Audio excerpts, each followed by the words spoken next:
આજ આપણે કારેલાનું શાક બનાવવાનું છે. તો ભરેલા કારેલાનું બનાવવાનું છે.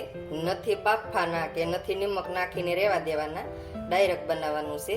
તો એના હાટું આપણે જો આ લસણ લીધું છે ને આદું લીધું છે, તો એને ખાંડી લેવાનું છે. પછી આ ગરમ મસાલો છે, તો ગરમ મસાલામાં તજ છે ને બાજ્યા છે, તો એ ખાંડી લેવાનું છે. આ આપણે ખાંડ છે તો એ લેવાની છે. આ લીલા ધાણા છે તો એ લેવાના છે.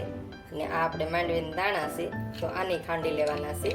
તો હાલો હવે આપણે તૈયારી કરીએ. હવે આપણે આ કારેલા છે એને આપણે આ રીતે સાલ ઉછેડી લેવાની છે. તો બહુ નથી ઉછળવાની, આ માથે આ કરકરિયા દેખાય છે તમને, ખાલી એ જ આ રીતે આપણે ઉછળવાના છે. તો આ રીતે આપણે સાલ ઉછેડી લઈએ. હવે આપણે સાલ ઉછેડી લીધી છે. તો હવે આપણે આ રીતે બે બાજુથી કટિંગ કરી નાખવાનું છે. કટિંગ કરીને આપણે આમાં વચ્ચે આપણે આ રીતે શીરો મારી દેવાનું છે. તો બે સાઈડ થોડું થોડું રહેવા દેવાનું. ને આ રીતે તમારે આમાંથી ને બિયાનો ભાગ છે એ કાઢી નાખવાનો. તો શાકાથી મદદથી તમે આ રીતે કાઢી લો. બે સાઈડથી ને આ રીતે સાકું કરો એટલે એ બિયાનો ભાગ નીકળી જાય છે. તો જુઓ તમે આ રીતે આપણે બિયા કાઢી લેવાના છે. હવે આપણે આ માંડવીનો ભૂકો છે એ લઈ લઈએ. તો હવે મસાલો બનાવવાનો છે આપણે. તો આ આપણે ગરમ મસાલો છે તો એ લઈ લઈએ. આપણે ખાંડ લીધી છે. આપણે આદુ ને લસણની પેસ્ટ છે બનાવેલી. આપણે લાલ મરચું લીધું છે. આપણે સ્વાદ પ્રમાણે મીઠું લેવાનું છે. ધાણા જીરું લેવાનું છે. હળદર નાખીએ. હિંગ લેવાની છે. હવે આપણે આ ધાણા છે તો એ લેવાના છે. હવે આપણે તેલ લેવાનું છે. તો 2 ચમચી જેટલું તેલ મેં લીધું છે.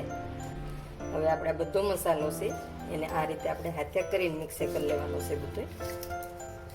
તો આપણે આ રીતનો મસાલો બધો ભળી જાય પછી શાકી લેવાનો કે મીઠા મોળો કે લાગતો હોય, તમારે તીખું એ જે રીતનું ખાવું હોય એ પ્રમાણે મરચું નાખવાનું. તો પછી પાછું નાખી શકો તમે શાકીને. તો આપણો મસાલો તૈયાર થઈ ગયો છે.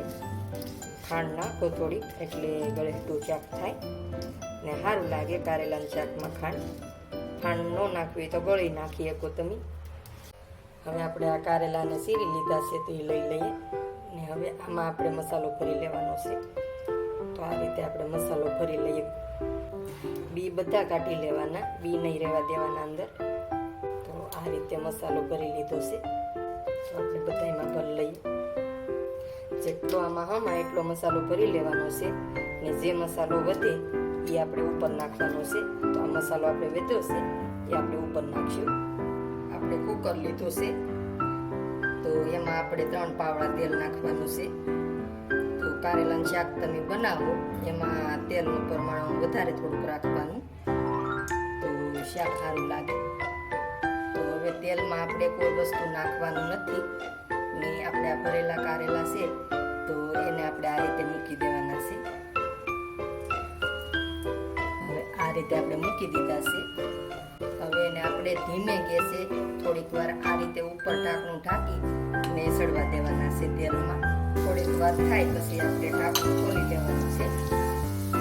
ને આપણે ચમચાની મદદથી આ રીતે આપણે ફેરવવાના છે ને આ રીતે પલટાવી નાખવાના.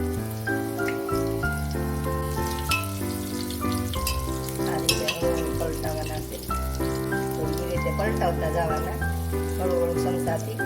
આપણે ગળી જાય ત્યાં સુધી આપણે આમ ઢાંકીને રહેવા દેવાના. થોડીક વારે આપણે જોઈ લેવાના. હવે તેલમાં આપણે ગળી જશે તો આપણે મસાલો વેચો હતો તો એ આપણે ઉપર નાખી દઈએ. તો આપણે મસાલો ઉપર નાખી દીધો છે. હવે આપણે 1 ગ્લાસ પાણી નાખી દેવાનું છે. આ રીતે સાઈડમાં નાખવાનું.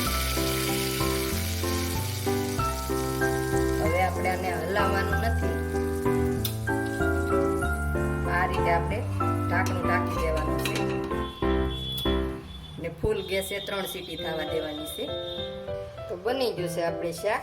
જુઓ તમે ચડી ગયું છે અસલનું. તો હાલો હવે આપણે પીરસી લઈએ.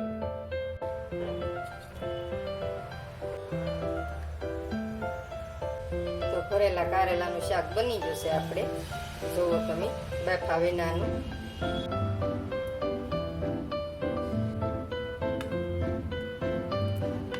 છાશ લઈ લઈએ. ને આ આપણે ગુંદાનું આથણું છે, તો ગોળિયા કરેલા છે. છાશમાં આપણે મસાલો નાખી દઈએ. તો બની ગઈ છે આપણી થાળી તૈયાર.